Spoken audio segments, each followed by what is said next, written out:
মৰমৰ ছাত্ৰ-ছাত্ৰীসকল আজিৰ এই ভিডিঅ'টোলৈ তোমালোকক স্বাগতম জনাইছো। আজি আমি আলোচনা কৰিম চতুৰ্থ শ্ৰেণীৰ গণিতৰ ৮ নং পাঠ অৰ্থাৎ হৰণ নামৰ পাঠটিৰ তোমালোকে পৃষ্ঠা নম্বৰ উলিয়াই লোৱা ৭৮ অৰ্থাৎ 78 নম্বৰ পৃষ্ঠা তোমালোকে উলিয়াই লোৱা। ইতিমধ্যে আমি ইয়াৰে আগৰ ভিডিঅ'ত আমি ইয়ালৈকে আলোচনা কৰিছিলোঁ। গতিকে আজিৰ ভিডিঅ'ত আমি ইয়াত যে লিখা আছে বাৰে বাৰে কৰা বিয়োগৰ জৰিয়তে হৰণ কৰো আহা, আজি আমি ইয়াৰ পৰা আলোচনা কৰিম। ঠিক আছে, যিসকল ছাত্ৰ ছাত্ৰী আগৰ ভিডিঅ'টো চোৱা নাই তোমালোকে আগৰ ভিডিঅ' চাব পাৰিবা।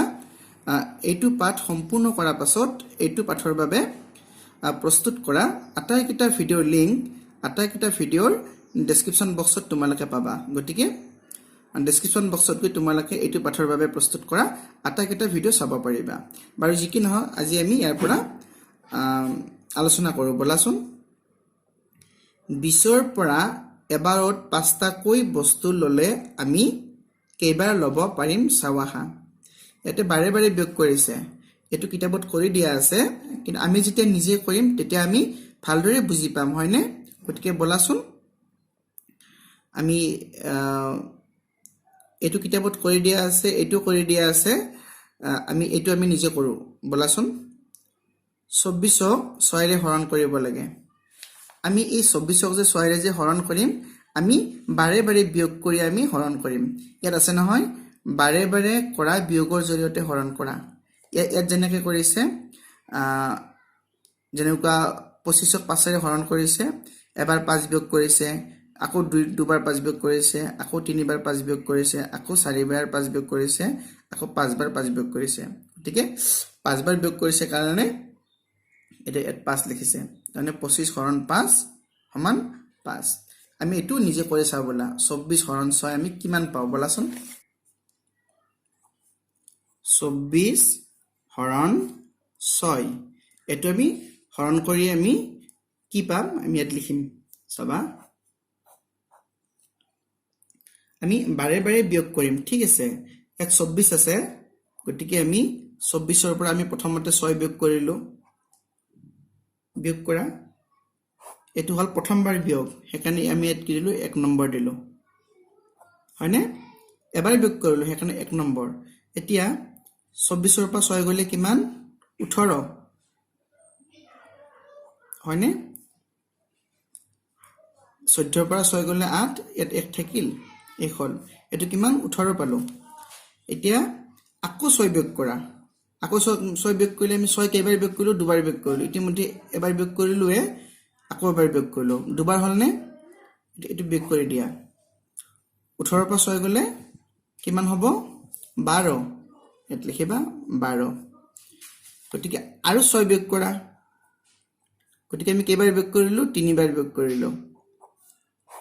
১২ৰ পৰা ৬ গ'লে ৬ হ'লনে? এতিয়া চাবা আৰু ৬ বিয়োগ কৰা, গতিকে আমি কেইবাৰ বিয়োগ কৰিলোঁ? ৪বাৰ বিয়োগ কৰিলোঁ। ৬ৰ পৰা ৬ গ'লে কিমান হ'ব? ০ হ'ব। অৰ্থাৎ আমি কি কৰিব লাগিব?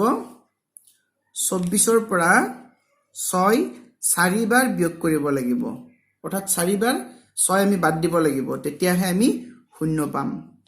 সেইকাৰণে আমি ইয়াতে কি লিখিব পাৰিম যে ২৪ হৰণ ৬ সমান আমি কি লিখিব পাৰিম? আমি কেইবাৰ বিয়োগ কৰিছিলোঁ? এবাৰ, দুবাৰ, ৩বাৰ, ৪বাৰ। সেইকাৰণে আমি ইয়াতে কি লিখিব পাৰিম? ৪ লিখিব পাৰিম। ঠিক আছে, তোমালোকে তলতো লিখিবা কিতাপত যেনেকৈ আছে। সেয়েহে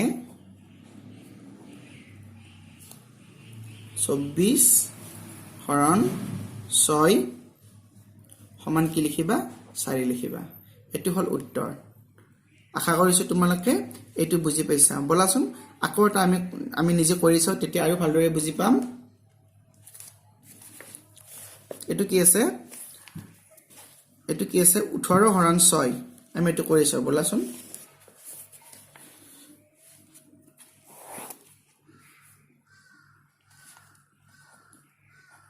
ওঠৰ হৰণ ৬ সমান আমি ইয়াতে এই বাকচটোত আমি লিখিব লাগে। কিমান হ'ব চাবাচোন।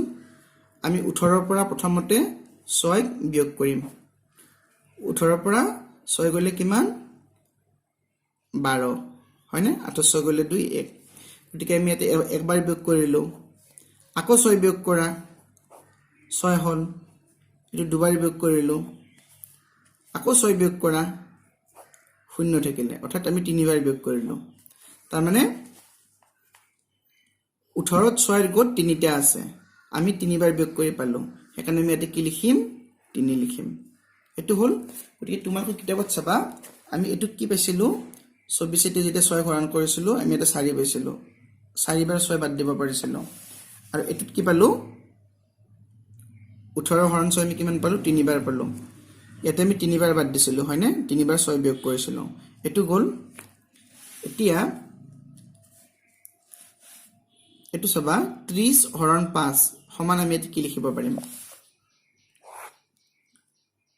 30 হৰণ 5 সমান আমি এই বাকসটোত আমি কি লিখিব পাৰিম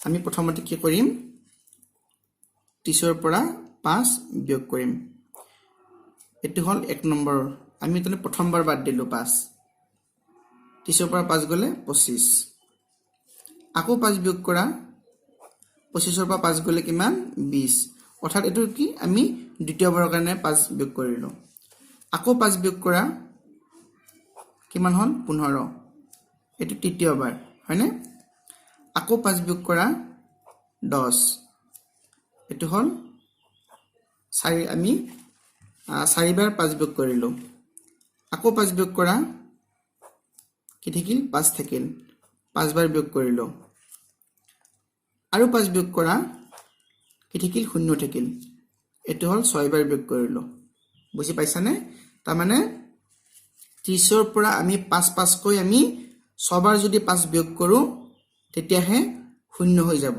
অৰ্থাৎ কেইবাৰ যাব 1 2 3 4 5 6 6 বাৰ যাব গতিকে আমি ইয়াতে কি লিখিম 6 লিখিম তোমালোকে ইয়াতে কি লিখিব পাৰিবা 6 লিখিব পাৰিবা এটা আমি এটো কি আছে চাও বলাচোন 50 হৰণ 10 সমান আমি ইয়াতে কি লিখিব পাৰো 50 হৰণ 10 সমান আমি ইয়াতে কি লিখিব পাৰো চাবাচোন আমি বাৰে বাৰে বিয়োগ কৰি আমি হৰণ কৰিম কিদৰে 50 ৰ পৰা আমি প্ৰথমতে 10 বিয়োগ কৰিলো এটো 10 50 ৰ পৰা আমি 10 বিয়োগ কৰিলে আমি কিমান পাম 40 পাম এটো আমি প্ৰথমবাৰ বিয়োগ কৰিলো এতিয়া আকৌ 10 বিয়োগ কৰা এটো দ্বিতীয়বাৰ বিয়োগ কৰিলো কিমান হল 30 হল হয়নে 40 ৰ পৰা 10 বিয়োগ কৰিলে 30 এতিয়া আকৌ 10 বিয়োগ কৰা কিমান হল 20 30 ৰ পৰা 10 গলে 20 এটো তৃতীয়বাৰ আমি বিয়োগ কৰিলো আকৌ 10 বিয়োগ কৰা কিমান হল 20 ৰ পৰা 10 গলে 10 এটো হল আমি 4 বাৰ 10 বিয়োগ কৰিলো আকৌ 10 বিয়োগ কৰা 10 ৰ পৰা 10 গলে কিমান 0 অৰ্থাৎ আমি কেইবাৰ 5 বাৰ আমি 5 বাৰ 10 বিয়োগ কৰিলো 50 ৰ পৰা হয়নে তাৰ মানে বাৰে বাৰে কৰা বিয়োগৰ জৰিয়তে যদি আমি এদৰে হৰণ কৰো আমি কিমান পালো এতে 5 বাৰ পালো সেইকাৰণে আমি ইয়াতে কি লিখিম 5 তোমালোকে কিতাপত এতে লিখিব পাৰিবা 5 মৰমৰ ছাত্ৰ ছাত্ৰীসকল আশা কৰিছো তোমালোকে এইকেটা গণিত ভালদৰে বুজি পাইছা গতিকে যিসকল ছাত্ৰ ছাত্ৰীয়ে আজি এই ভিডিওটো নতুনকৈ চাইছা তোমালোকে চেনেলটো সাবস্ক্ৰাইব কৰিবা যাতে আগলৈ এনেকুৱা ধৰণৰ ভিডিওবোৰ পাই থাকা এতিয়া ভিডিওটো চোৱাৰ বাবে ধন্যবাদ